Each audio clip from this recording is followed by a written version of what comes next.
There's a storm brewing in Berea, and it's not coming from the shores of Lake Erie. It's the kind of storm that could define the Cleveland Browns' 2025 season, a storm fueled by uncertainty at the most important position in football, quarterback. But this isn't your average quarterback controversy. This one's uniquely Browns. Two rookie quarterbacks, both coming in with different expectations, different experiences, and yet both being slated to potentially start games this season. And not just as a spot. We're talking serious, meaningful snaps.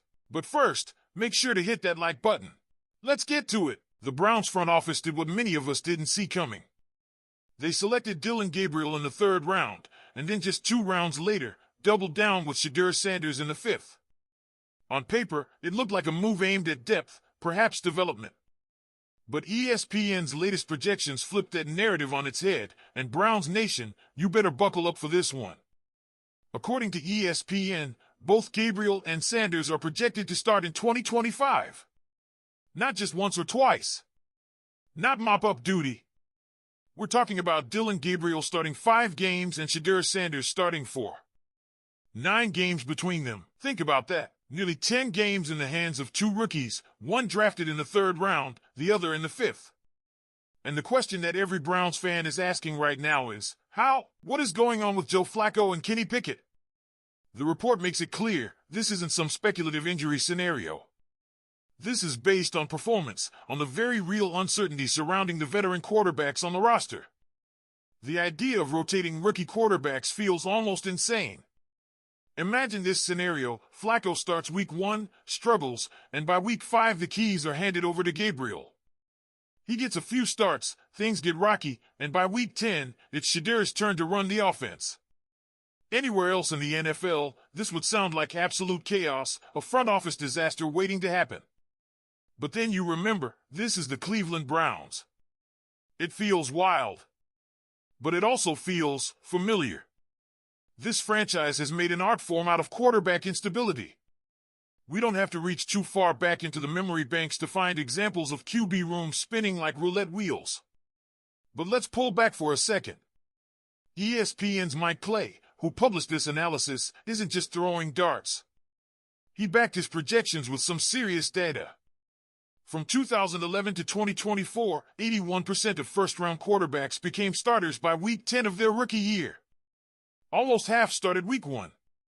And while that stat doesn't apply directly to Cleveland, because neither Gabriel nor Sanders was a first-rounder, it does set the tone for how NFL teams handle young QBs. In other words, if you've got one you believe in, you're getting him on the field sooner rather than later. Still, this is 2 rookies. 2. Back-to-back. Sharing starts. Almost unheard of in the modern NFL unless it's out of pure desperation, or, dare I say, a complete lack of plan. Now let's talk about the individuals at the heart of this. Dillon Gabriel. Drafted in the 3rd round. A quarterback that many believe was head coach Kevin Stefanski's guy. Mobile, experienced, accurate. He fits the mold of what Stefanski likes to do offensively: efficient reads, quick throws, structured movement in the pocket. And then there's Shedeur Sanders. A 5th-round pick, but not just any 5th-round pick. Rumors around the league suggest this wasn't a Stefanski pick. Some believe it was general manager Andrew Berry pushing for him.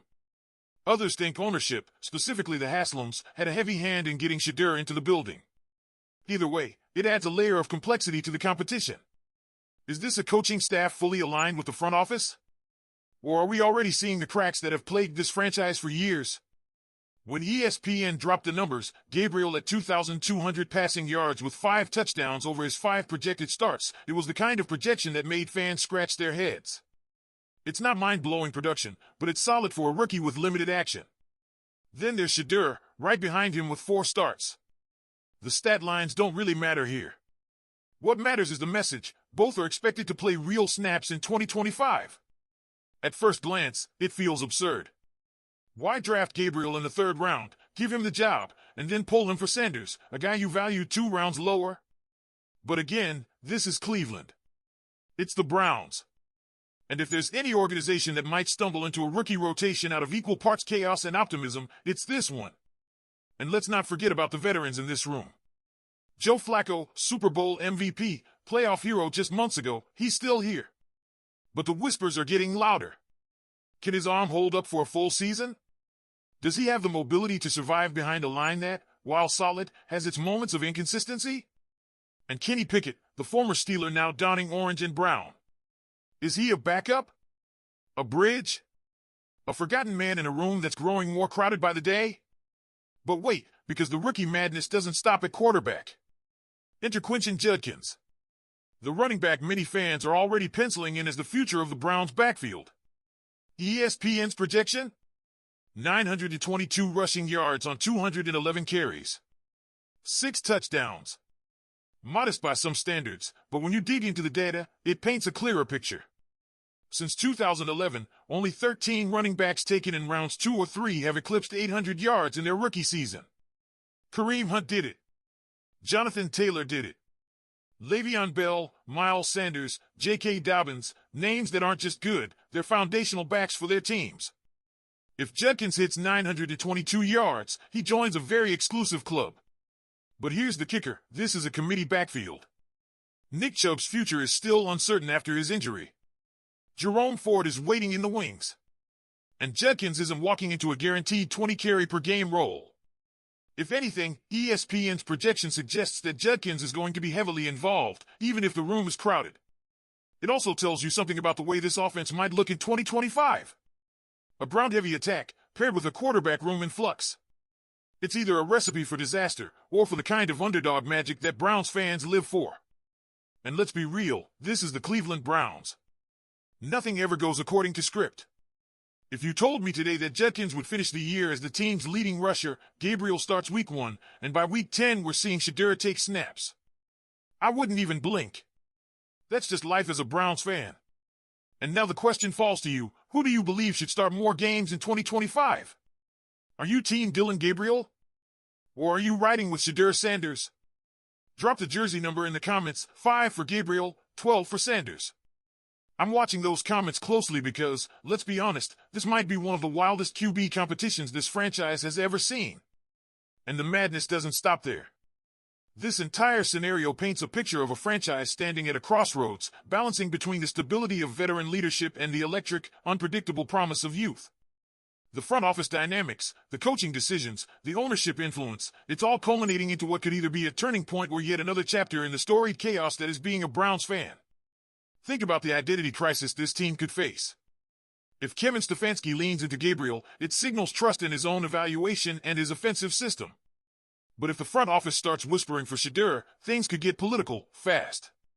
And history tells us, in Cleveland, when coaching and front office aren't on the same page, well, we've all seen that movie before. At the same time, you've got Judkins potentially anchoring an offense desperate for stability, especially if Nick Chubb isn't 100%. It's a reminder that while quarterback grabs the headlines, this ground game could quietly become the true engine of the 2025 Browns. So now it's over to you, Dawg Pound. This is your team, your fight, your drama. Who should be under center when the lights come on? Drop it in the comments right now. Are you all in on Dillon Gabriel? Or are you betting on Shedeur Sanders to take this franchise where it's never been? Don't forget to like this video and subscribe to the channel. Go Browns!